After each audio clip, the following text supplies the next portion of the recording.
This Zippo lighter came to me in extremely rough condition, and the very first look was enough to tell that this lady had lived a hard life, with years of neglect, old adhesive residue, surface damage, and a tired finish that had completely lost its original character. So before anything else, the most important step was to strip it down completely and start from zero, beginning with removing every trace of old glue that was stubbornly stuck to the lighter case. Which took patience because rushing this step could permanently damage the metal underneath. And once the surface was finally clean enough to work on, it was obvious that sandblasting was the only way forward, not just on one side but on the entire case, including areas that most people would normally ignore, because a proper restoration means treating every surface with equal attention. And after the first round of sandblasting, the lighter already started to reveal its true form. But the plated layer was still holding on in certain spots, so I carefully decided to go further and completely remove the plating to expose the raw brass beneath, since brass has its own character and warmth that can never be replicated with cheap coatings, and watching that brass slowly emerge during sandblasting is one of the most satisfying parts of any Zippo restoration, even though sandblasting can sometimes cause unexpected issues, like static electricity,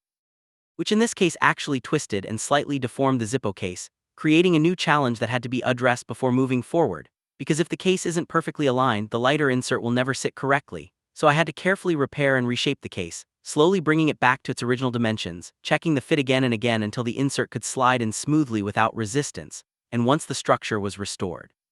I moved on to wet sanding using a fine 1500 grit sandpaper, which is ideal for removing the last remaining traces of plating while also smoothing out the sandblasted surface, giving the brass a clean and even finish without removing too much material. And after the case was finally ready, attention shifted to the inside, where the Zippo lighter insert needed a thorough cleaning, because years of use leave behind carbon buildup, old fuel residue, dirt that can seriously affect performance, so every part was cleaned carefully to make sure the lighter would function exactly as it should. And since a restoration isn't complete without addressing wear parts, a new flint was installed, ensuring reliable sparks for years to come, followed by reassembling everything step by step, making sure nothing was rushed. And once the mechanical side was done, it was time to bring the lighter back to life by refilling it with original Zippo fluid, which I always recommend because using the correct fuel makes a noticeable difference in performance and longevity, starting with a 5-second fill, then waiting another 5 seconds to allow the wick and cot to absorb the fuel properly, and then refilling again for another 5 seconds to make sure it's fully saturated without overfilling. And a small but useful tip many people don't know is that you can actually hide a spare flint inside the little hole located in the Zippo insert, which can be a lifesaver when you're out and your flint suddenly runs out. And seeing the lighter before restoration compared to its final state really shows how much potential these classic pieces still have, even when they look completely ruined at first glance. And if you're interested in restoring your own Zippo or need replacement parts, I've left links to all the Zippo lighter spare parts in the description below, including flints, wicks, inserts, and more, and I'd genuinely love to know your opinion. So let me know in the comments what you personally prefer to fill your Zippo with and whether you stick to original Zippo fluid or use alternatives, because every Zippo tells a story, and this one definitely earned a second life through careful restoration, patience, and respect for the craftsmanship that made it iconic in the first place. As the restoration continued, I kept reminding myself that projects like this are never just about making something look new again, but about respecting the history carried by every scratch, dent, and imperfection, because this Zippo lighter had clearly been used, abused, repaired badly, and then forgot, and bringing it back meant carefully balancing preservation with renewal. So after assembling the insert and checking the spark consistency multiple times, I focused on making sure the lid alignment and hinge action were smooth and precise, since a Zippo's iconic sound and feel depend heavily on how perfectly the lid opens and closes, and any slight misalignment can completely ruin that experience, which is why I spent extra time adjusting the hinge tension and checking the lid snap again and again, making small corrections until it felt just right. And once that mechanical satisfaction was achieved, the brass surface was inspected under proper lighting to ensure there were no deep scratches, uneven textures, or leftover blasting marks that could affect the final appearance over time, because brass naturally develops a patina, and starting with a clean, even surface allows that patina to age beautifully instead of looking patchy or artificial. And while some people prefer to polish brass to a mirror shine, I intentionally avoided overpolishing here, choosing instead to let the material speak for itself,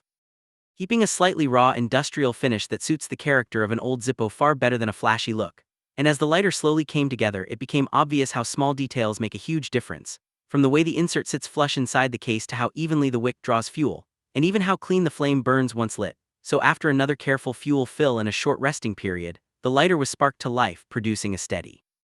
confident flame that instantly confirmed all the internal components were working exactly as intended. And that moment is always special, because it marks the transition from a dead object to a functional tool once again. And looking back at the lighter before restoration, when it was covered in glue, damaged plating, and structural issues caused by static and sandblasting. It's hard to believe it's the same piece now.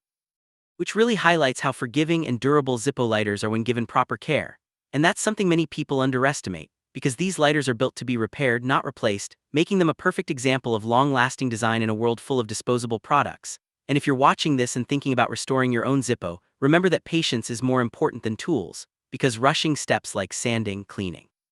or fuel filling often leads to mistakes that are difficult to undo. And if you don't feel confident doing it yourself, sourcing original spare parts is always a smart move, which is why I've included links in the description for trusted Zippo components, so you can keep your lighter authentic and reliable. And I'm genuinely curious to hear your thoughts, whether you prefer restoring lighters to factory condition or enjoy exposing materials like brass for a more custom look. Because every restoration choice tells a story, just like every Zippo does, and projects like this are a reminder that even the most neglected everyday items can be brought back to life with time, effort, and a little respect for craftsmanship. After completing the restoration and seeing the lighter fully functional again, I took some time to simply handle it, opening and closing the lid repeatedly, feeling the weight of the brass in hand, and appreciating how different it feels compared to a factory-fresh Zippo, because a restored piece like this carries both its past and its future at the same time, and that's something you can't replicate with a brand new lighter. And while filming the final shots, I made sure to capture the subtle details that are easy to overlook, such as the way the flame reacts to airflow, how the hinge sounds when the lid snaps shut, and how the raw brass reflects light differently from plated finishes, because these small elements are what truly define the personality of a restored Zippo. And as the lighter warmed up during use, the brass began to show the first hints of natural patina, reminding me that restoration isn't about freezing an object in time, but about preparing it for many more years of real use. And that's also why I avoid sealing brass with heavy clear coats in most cases, allowing it to age naturally and develop character with every pocket carry and every strike of the flint wheel. And this project also highlights how forgiving Zippo construction really is, since even after being twisted by static electricity during sandblasting and suffering from poor past repairs, the case could still be reshaped, aligned, and brought back to proper working condition without compromising strength, which speaks volumes about the original engineering behind these lighters. And for anyone watching who might be hesitant to start their own restoration project, this is proof that even severely damaged Zippos are rarely beyond saving if approached with patience and the right mindset. And while expensive tools can help, understanding the process and respecting each step matters far more. From careful disassembly to correct fuel saturation and proper break-in time for new components. And as I wrapped up this restoration, I couldn't help but think about how many similar lighters are sitting forgotten in drawers, garages, and old toolboxes, waiting for someone to give them a second chance, which is why I enjoy sharing these restorations, not just to show the end result, but to encourage others to repair rather than replace. And if this video inspired you in any way, whether to restore a Zippo, learn more about brass, or simply appreciate well-made everyday objects, don't forget to share your thoughts in the comments. Check out the links in the description for original Zippo spare parts, and let me know what kind of restoration you'd like to see next, because there's always another story waiting to be uncovered beneath the scratches. And as that thought settled in, it became clear that restorations like this are not just about tools, materials, or techniques, but about mindset, because choosing to restore something instead of replacing it is a deliberate act of slowing down in a fast, disposable world. And every minute spent adjusting a hinge, smoothing a surface, or testing a flame is time invested in preserving craftsmanship that was never meant to be temporary. And holding this Zippo after the restoration felt less like owning an object and more like becoming a caretaker of its next chapter. Knowing that the marks it will pick up from now on won't be signs of neglect but evidence of continued life. And that's one of the most rewarding parts of working with raw brass, because it doesn't pretend to stay perfect. It embraces change, darkening where fingers rest, polishing itself naturally where friction occurs, and slowly developing a finish that no factory process could ever recreate. And this natural evolution is something collectors and everyday users alike often overlook,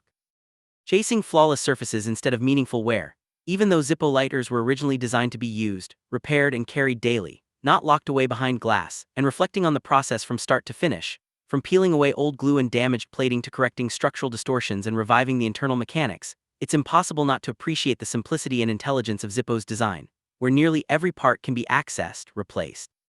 or improved without specialized machinery, making it one of the rare modern objects that truly respects the user's ability to maintain it. And that philosophy is exactly why these lighters continue to survive decades of abuse, poor repairs, and environmental damage, only to be brought back with relatively basic tools and enough patience. And for those watching who may feel intimidated by restoration projects, it's important to understand that perfection is never the goal.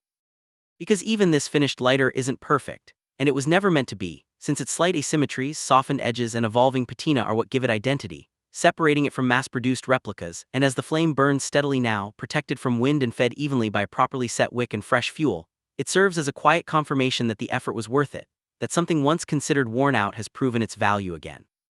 Sharing this journey isn't about showing expertise or claiming mastery, but about passing on the idea that repair is always an option, that many everyday objects around us still deserve attention rather than replacement, and that with enough care, even the most overlooked items can return stronger, more personal, and more meaningful than they ever were when new. And as this chapter closes, the lighter doesn't represent an ending, but a continuation ready to be carried, used,